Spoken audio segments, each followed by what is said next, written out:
Hay historias que parecen sacadas de un cuento, pero son mucho más reales de lo que imaginamos.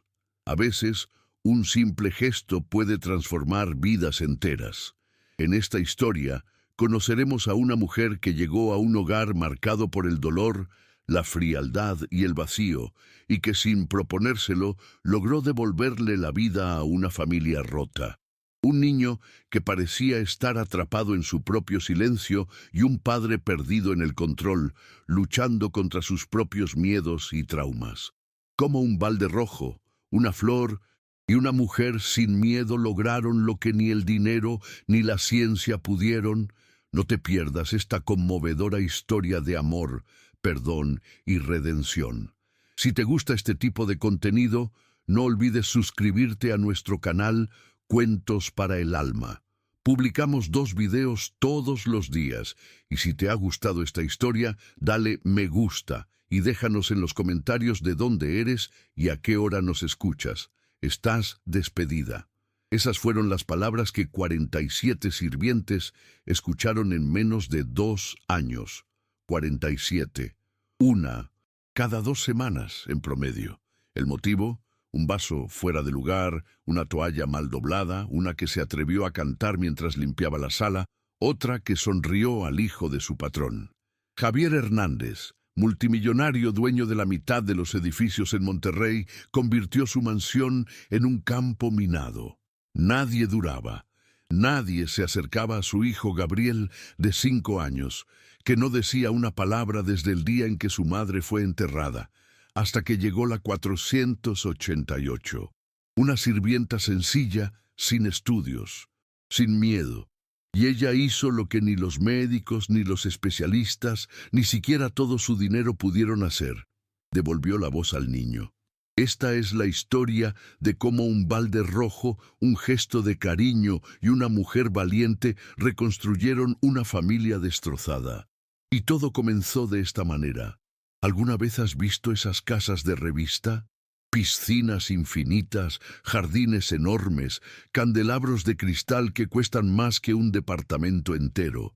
La mansión Hernández era así, hermosa, impecable, perfecta y completamente vacía por dentro. Desde que Mariana, la esposa de Javier, murió en un accidente de tráfico, la casa se convirtió en un museo del silencio. Cada objeto en su lugar, cada alfombra alineada milimétricamente. Y si alguien cometía un error, hubo una que llevó un juguete al niño y fue despedida en el acto. Javier no era cruel por maldad, estaba aterrorizado. En su cabeza, si mantenía todo bajo control, cada objeto, cada hora, cada persona, la vida no se desplomaría de nuevo. Pero la verdad ya se había desplomado por dentro, solo que no lo sabía, y Gabriel, el pequeño Gabriel, observaba todo desde lo alto de la escalera de mármol. Antes de empezar con la historia, suscríbete a nuestro canal. Damos vida a recuerdos y voces que nunca tuvieron espacio, pero que cargan la sabiduría de una vida entera. Silencioso, invisible, como un fantasmita de pijama que rondaba por su propia casa. Veía a su padre pasar con su traje impecable, con esa cara seria, siempre al teléfono, siempre ocupado, pero era como si ya no lo reconociera. Ese hombre no era el padre que jugaba con él en el suelo de la sala antes del accidente. Era un extraño con corbata. El niño no lloraba, no sonreía, no hablaba. Los médicos decían que era un trauma. Javier decía que era solo una fase, pero en el fondo todos sabían. Ese niño estaba atrapado dentro de sí mismo y nadie tenía la llave para liberarlo. El amor ahí adentro se había confundido con control. Y el silencio era la única ley que quedaba en esa mansión. Luana apareció una mañana nublada de martes, con una bolsa vieja al hombro y una sonrisa que parecía completamente fuera de lugar en esa casa. Era solo otra de las 48 intentos de encontrar una sirvienta. No tenía título universitario, no tenía un currículum impreso en papel de lujo. No sabía usar esas palabras complicadas que las demás usaban para impresionar al patrón. Pero tenía algo que nadie más allí tenía: calor humano genuino. Cuando cruzó el portón de la mansión, no miró los candelabros de cristal, ni la piscina infinita, ni los 3 autos importados en el garaje. Sus ojos fueron directo al niño que la observaba desde lo alto de la escalera, aferrado al barandal, como si fuera a caerse en cualquier momento. Y en ese instante, les juro, algo cambió en el aire, como si el silencio hubiera respirado por primera vez en años. Javier la recibió con esa cara de quien ya sabía cómo iba a terminar todo, con ella yéndose en algunas semanas, como mucho. Las reglas son claras, dijo, entregándole una lista de 3 páginas impresas. Todo tiene su lugar, todo tiene su horario. No te acerques a mi hijo sin necesidad.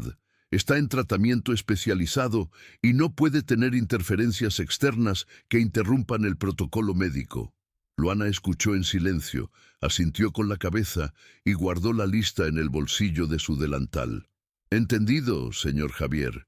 Pero en los días siguientes, Javier comenzó a notar algo diferente, muy diferente.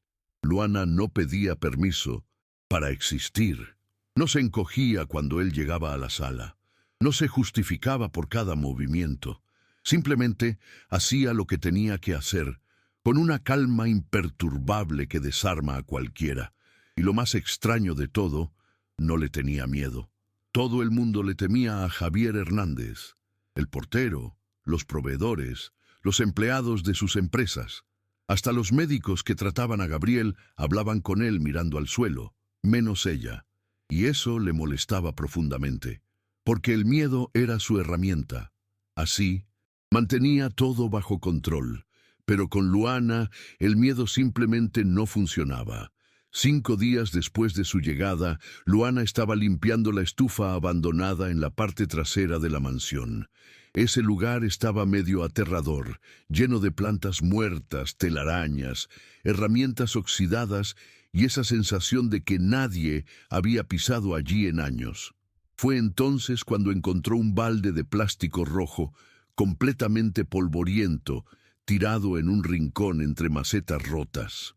Era uno de esos baldes infantiles, ¿saben? Con dibujos de peces dorados en los laterales. Luana lo levantó, lo limpió con cuidado y, sin pensarlo mucho, lo llenó de agua. Después, regó una plantita que casi estaba muerta en una maceta rota. Gabriel, quien ya había desarrollado el hábito de seguirla a escondidas por la casa, vio todo desde la puerta entreabierta.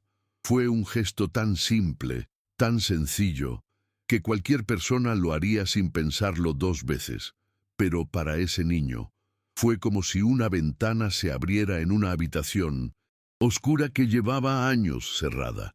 Por primera vez en 8 meses apareció una pequeña expresión de esperanza en el rostro de Gabriel. No fue una sonrisa completa, no, pero fue algo.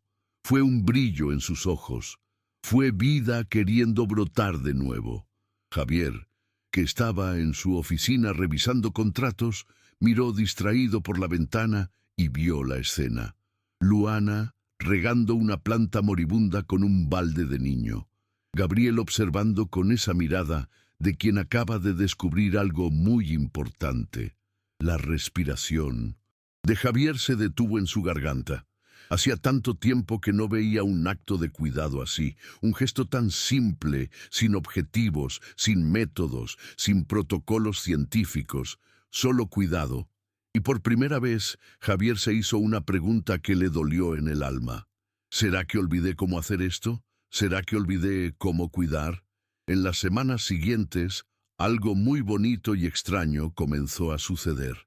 Cada mañana, cuando Gabriel se despertaba, había una rosa blanca fresca sobre su almohada, sin nota, sin explicación, solo la rosa, delicada y perfumada. Y Gabriel empezó a devolver el gesto a su manera. Dejaba un lirio blanco en la puerta de la cocina, donde Luana siempre empezaba el día preparando el café. Era una conversación secreta, un diálogo silencioso de flores, puentes invisibles, que se construían delicadamente sobre un río de tristeza que parecía infranqueable. Luana lo notó rápidamente. El niño se comunicaba a través de los gestos, no con palabras. No necesitaba decir «me gustas» o «gracias por estar aquí». Lo decía con las flores, con las miradas, con los pequeños movimientos cuidadosos. Y ella respondió en el mismo lenguaje, el lenguaje del afecto silencioso. Javier observaba todo desde lejos, siempre desde lejos, como un fantasma en su propia casa. Al principio sentía gratitud sincera. Qué bueno que ella está ayudando al niño de alguna forma, pensaba. Pero poco a poco esa gratitud empezó a convertirse en otra cosa. Incomodidad, malestar y luego celos. Celos dolorosos y confusos, porque esa mujer, una simple sirvienta sin diplomas colgados en la pared, sin métodos científicos probados, estaba logrando lo que él, con todo el dinero del mundo, con los mejores médicos de Monterrey, nunca había podido hacer: alcanzar el corazón de su propio hijo. Eso le dolía profundamente, porque Javier se dio cuenta de una verdad aterradora. Había perdido la conexión con Gabriel, y lo peor de todo, ni siquiera sabía cómo recuperarla. Una tarde calurosa de jueves, Javier bajó las escaleras y encontró a Luana en la cocina, limpiando los cubiertos de plata, mientras tarareaba bajito una canción que él no reconoció. Se detuvo en la puerta, con los brazos cruzados, y dijo con esa voz fría y cortante que siempre usaba: «Tu trabajo es mantener el orden de la casa, no entretener a mi hijo». Luana dejó de cantar, se dio vuelta lentamente y lo miró sin miedo, sin ira. Solo lo miró con esos ojos tranquilos que tenía. Los especialistas que siguen el caso de Gabriel son muy claros, continuó Javier como si estuviera leyendo un informe médico. Él necesita una rutina estructurada, estímulos inconsistentes y vínculos emocionales no supervisados pueden generar confusión y entorpecer seriamente el tratamiento. Luana secó sus manos con el delantal, respiró profundamente y respondió con esa voz suave pero firme: «Señor Javier, con todo respeto, los especialistas dan un diagnóstico. Eso es muy importante. Sí, no estoy diciendo que ellos estén equivocados, pero un niño de 5 años no solo necesita una rutina estructurada, necesita sentir que a alguien le importa, necesita cariño». Javier se quedó completamente mudo. Nadie, absolutamente nadie, le había hablado de esa forma en los últimos 2 años. Nadie había desafiado su autoridad con tanta humanidad. «Y otra cosa, señor», Luana continuó, mirando directamente a sus ojos. «Con todo respeto, no tiene miedo de que yo estorbe en el tratamiento. Lo que le da miedo es que funcione, porque si eso ocurre, significará que usted estuvo haciendo todo mal hasta ahora». Las palabras se clavaron en la mente de Javier como espinas venenosas, molestando, pinchando, sangrando por dentro. Por primera vez en años, alguien lo había desarmado completamente. Le había quitado la coraza con una simplicidad brutal. Y él odiaba eso, porque significaba aceptar que tal vez, solo tal vez, había estado equivocado todo el tiempo. Y Javier Hernández no estaba acostumbrado a equivocarse. Una tarde, mientras limpiaba el armario del pasillo, Luana encontró una foto polvorienta de Mariana, guardada detrás de unas cajas viejas. En la foto, ella sonreía radiante, sosteniendo a Gabriel cuando era un bebé, con el sol iluminando ese momento de pura felicidad que parecía pertenecer a otro universo. Luana limpió el vidrio con sumo cuidado, como si fuera una joya preciosa, y colocó la foto en un lugar especial de la sala, donde la luz dorada de la tarde pudiera alcanzarla. Gabriel se acercó lentamente, titubeante, como si estuviera frente a algo sagrado. Estiró sus pequeños dedos y tocó el rostro de su madre a través del vidrio, con una delicadeza que partía el corazón. Javier, que observaba desde el pasillo, con el corazón en la garganta, Sintió algo que hacía mucho tiempo no sentía. Era dolor, sí, un dolor inmenso, penetrante, que cortaba como una cuchilla, pero también era amor. Un amor tan grande, tan abrumador, que había intentado enterrar junto con Mariana, porque amar dolía demasiado. Por primera vez, desde el accidente, esos dos sentimientos coexistieron dentro de él al mismo tiempo. Y no huyó, se quedó allí, sintiendo todo. Luana tenía un gesto peculiar que Javier comenzó a notar. Cuando algo la emocionaba profundamente, ella se llevaba la mano al pecho y se quedaba quieta por unos segundos, solo sintiendo. Gabriel observó y lo guardó en su corazón. Esa tarde, después de que Luana le ofreció un trozo generoso de pastel de chocolate casero, el niño repitió el gesto por primera vez. Miró tímidamente hacia ella, levantó su pequeña mano y la llevó al pecho. Fue el primer vínculo verdadero entre sus dos mundos, el mundo congelado del silencio y el mundo cálido de los sentimientos.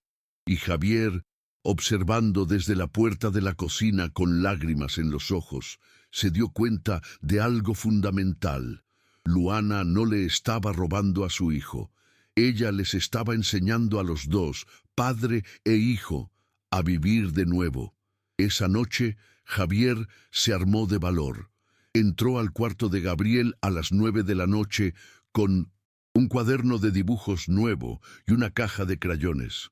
Se sentó en el suelo, algo que no hacía desde hacía al menos 3 años, y comenzó a dibujar. Dibujó mal, muy mal, un muñeco de palitos que más bien parecía un insecto extraño, porque Javier nunca había sido bueno dibujando, ni cuando era niño. Gabriel lo miró, sentado en el suelo como si estuviera viendo a un extraterrestre, con los ojos bien abiertos, confundido, sin entender qué estaba pasando. La frustración comenzó a crecer dentro de Javier. El instinto antiguo volvió con fuerza. «Hazlo bien, siéntate derecho, deja de mirarme así». Pero se contuvo, mordió la lengua, respiró hondo. Entonces recordó el gesto de Luana, ese simple gesto que ella hacía cuando quería decir, «Me importa». Javier dejó de dibujar, se giró hacia su hijo, llevó la mano a su propio pecho y dijo con la voz algo quebrada de emoción, «Estoy feliz de ser tu padre, Gabriel, muy feliz, y siento mucho no haberte mostrado eso correctamente». Las palabras salieron ásperas, desacostumbradas, torpes, como si hubiera olvidado completamente cómo decir «te quiero». Sin usar esas palabras exactas, Gabriel levantó los ojos, vaciló, parpadeó varias veces, procesando. Y entonces sucedió. Se lanzó a los brazos de su padre. Fue un abrazo pequeño, frágil, de un niño asustado, que no estaba seguro si sería rechazado, pero fue suficiente para romper por completo el hielo que había cubierto el corazón de Javier Hernández durante años. Él abrazó a su hijo de vuelta, y fuerte, apretado, como si tuviera miedo de perderlo de nuevo, y lloró por primera vez desde el funeral de Mariana.